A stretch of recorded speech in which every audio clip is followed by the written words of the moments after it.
This video is a compilation of all the work I did to my 1971 Pontiac Formula 400 Firebird. I sold the car 2 years ago. I wanted to generate some cash. I was looking into buying a new house. I never did buy a house, and so I sold the car for no reason. But sometimes that's just how it goes. When I bought the car, it had been restored and it was in pretty good condition. But the car, it just wasn't my style, and I had to put my own stamp on it. At the time I bought the Formula, I also had the 1974 455 Trans Am that I still have now, and I had a brand new 2016 Shelby GT350 and this 1979 Cutlass. The Cutlass I'd been working on for a couple years. I had some custom fiberglass parts on it, body parts, the 4-inch cowl hood, the fiberglass front and rear bumpers, had a 350 small block Oldsmobile in it with a nice cam, had a 8.5-inch rear end with 411 gears. But when I bought the Formula 400, I only have a 3-stall garage, and I ended up selling the car.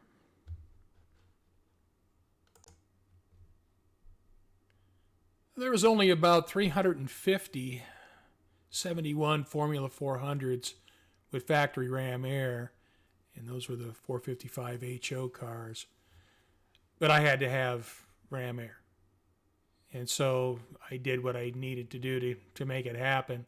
Drilled a bunch of holes in the blanked off scoops and cut the scoops out, added the boots and, of course, the air cleaner to make it functional.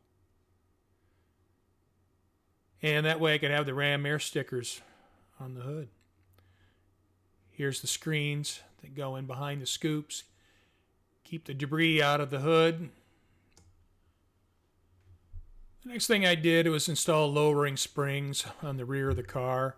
When I bought the car, the back end was all jacked up, and it's not good with that look. And I like my car sitting down pretty low. I bought a set of 3-inch lowering springs from Detroit Speed and some polyurethane bushings. And it really changed the appearance of the car. I got the car down in the back and looking the way I want it to. It needs to look low and sleek and racy. Next thing I wanted to do is add a front spoiler. Now I love the front spoiler on the 70 through 73 Trans Ams. Now I didn't want to do a Trans Am front spoiler because I didn't want the wheel flares on front. So I bought a spoiler from Randy Spoilers and built up fiberglass ends on the spoiler to get them to wrap up around the fenders.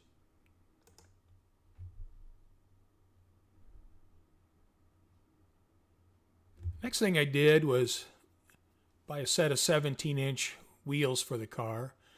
Got a set of 17 by 9 and 17 by 8 year 1 Rally 2 wheels. And then I put some Nitto tires on them. I added treadwear Goodyear stickers to the tires. Even though they're Nitto tires, they had Goodyear decals on them.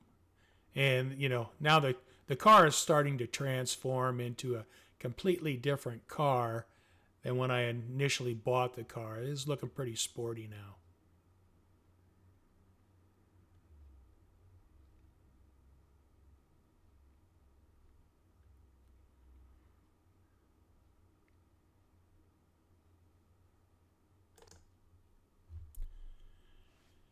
A lot of my cars have had Hurst dual gate shifters, and I've been a long time Oldsmobile guy as well as Pontiac. And, Oldsmobile and Pontiac each have a history for having dual gates. So I needed to have one. And year 1 had the dual gate shifters that fit into the factory consoles. Hurst no longer carries, I think, year one probably bought all their stock. And, you know, they're just cool. They're just a cool, classic muscle car shifter. And personally, I think they look so much better than the factory shifter. And, you know, I might need to put one in the Trans Am someday. Then I found a white shift knob with the dual gate pattern, and I just set it all off. Next, I needed to add a shift kit to the Turbo 400.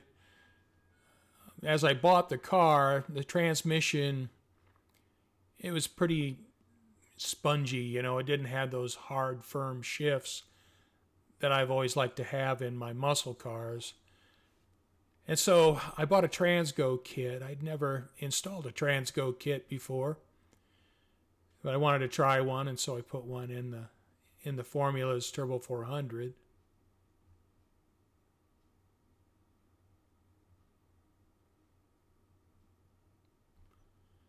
In a lot of ways, it's similar to a B&M kit, but then there are some differences. In the end, the shifts were not as firm as I probably would have liked at part throttle, but at full throttle they were pretty firm. So it was okay, but I would have liked firmer part throttle shifts. And it's a Summit deep pan, some extra capacity, plus it looks cool. And a new speedometer cable.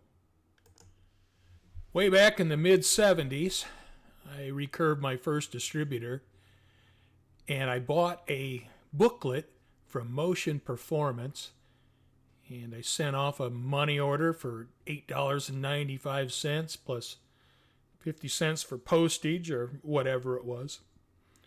Waited 6 weeks for it to show up, and then followed the instructions on recurving a factory distributor, and there was absolutely seat-of-the-pants performance difference. The distributors from the factory are pretty lame. You know, they're curved with the idea that users are going to be putting poor gas in their cars. So if you have a Ram Air 4 GTO, they're worried you're going to put regular gas in it and it's going to destroy the engine. But recurving a distributor is really, really a great performance boost. And I bought a HO 455 intake from the parts place, and you know, the intake had some casting flaws, but you know, I wanted an aluminum intake because it's part of the performance image. The height is the same as the cast iron intake, and initially I thought I might want to put throttle body fuel injection on the car, but you know, at the time I was thinking about that, people were having a lot of trouble with it. And so what I ended up doing is I just put a new jet quadrajet on it. But I went in and cleaned up, you know, the ports as best I could. I port matched the intake to the intake gaskets, and you know, just tried to clean the intake up and make it as usable as I could.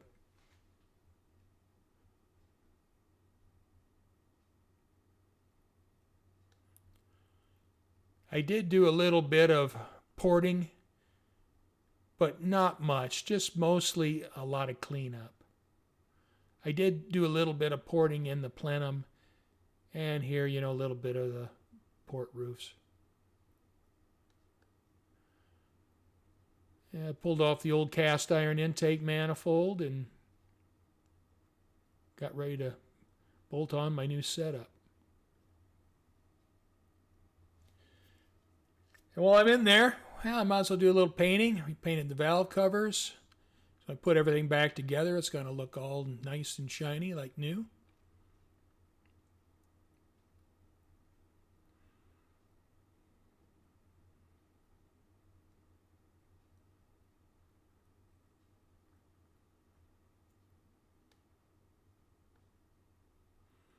Here I got the intake set in place, and I made some heat riser block off plates from 1/2 inch aluminum flat stock.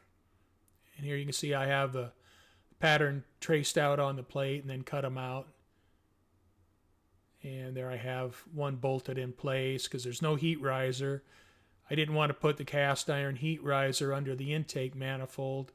I live in Arizona and I only drive the car in nice weather, so I don't need that. And I bought I think it's a stage 2 quadrajet carburetor. And you know, a lot of people say they had trouble with them, but I didn't have any problems with it. It performed pretty well. I modified the throttle cable bracket, cleaned that up, try to just clean things up and make them a little more, you know, aesthetically appealing. That way I could route the plug wires the same on both sides.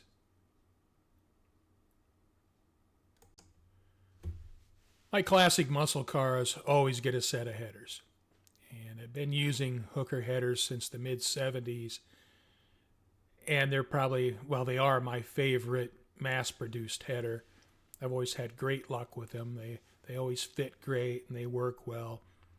And I have a set of super competition hookers on the 74 Trans Am, and they're just a thing of beauty. So I love my hooker headers, just like the little sticker says. Now, the Formula had a stainless steel 2.5-inch pipes, X-pipe system. And, you know, I adapted the hooker competition headers to the pipes exhaust. Now, these hooker comps had 1 5/8 primary tubes.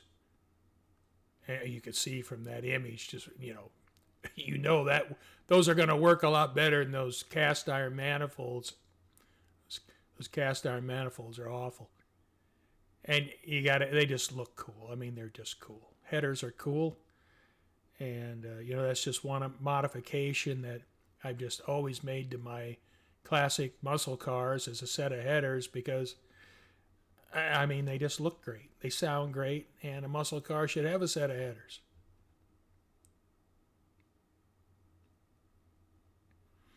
Reinstalling the oil filter adapter. Got everything all lined up. I had to reposition the sender. Starter's back in place. I used the factory starter. I had no problem with that. Never had a problem with any hot start issues. It always worked fine. So, you hear about that once in a while. I don't think I've ever had hot start issues with the set of headers after 47, 48 years. I've never had that problem. Here I'm welding up the adapters from the header collector to the pipe's exhaust system. And I'm welding stainless steel and carbon steel together, and I'm just using regular old MIG welding rod. I don't think you need anything special. I've welded stainless steel before with regular MIG wire, and I've never had it break. And the headers installed. They look terrific.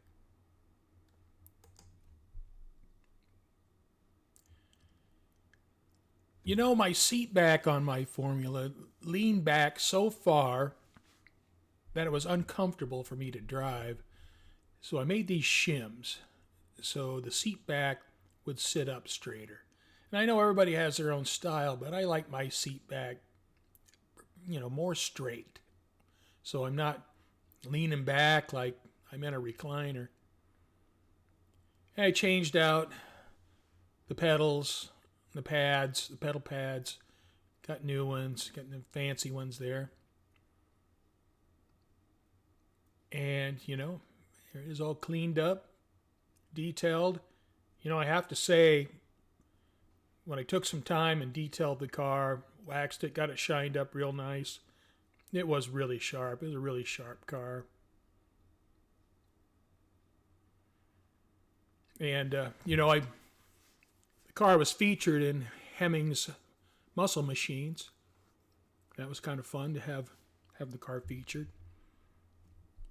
My 78 old Starfire drag car was also in Hemmings.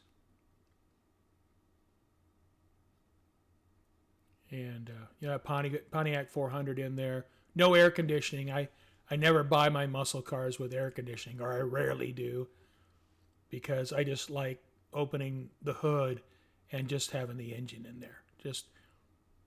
I just prefer that look. And I got it all cleaned up. It's nice and it's neat, and it was just a really nice car.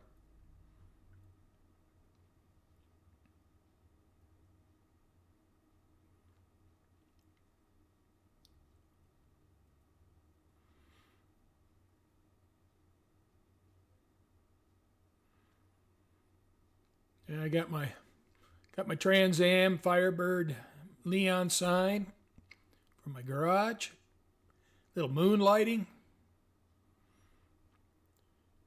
And just take it out and cruise it every once in a while when the weather's nice. Take it to a couple of car shows.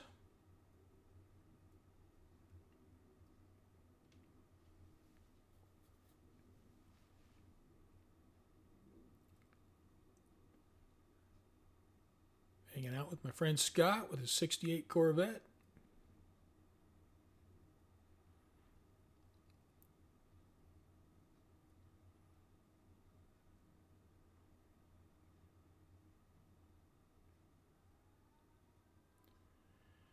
Yeah. A little bit in Carcraft magazine. I had all my cars there. And it's Jeff from Hemmings Muscle Machines taking pictures of my car. So that was pretty cool to have it featured in Hemmings.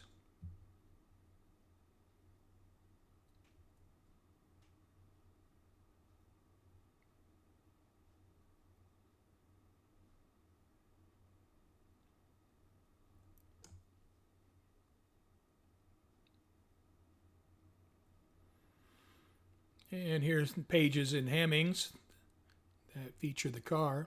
I'm inside the cover. And exercising moderation, where I modified the car but kept it pretty streetable.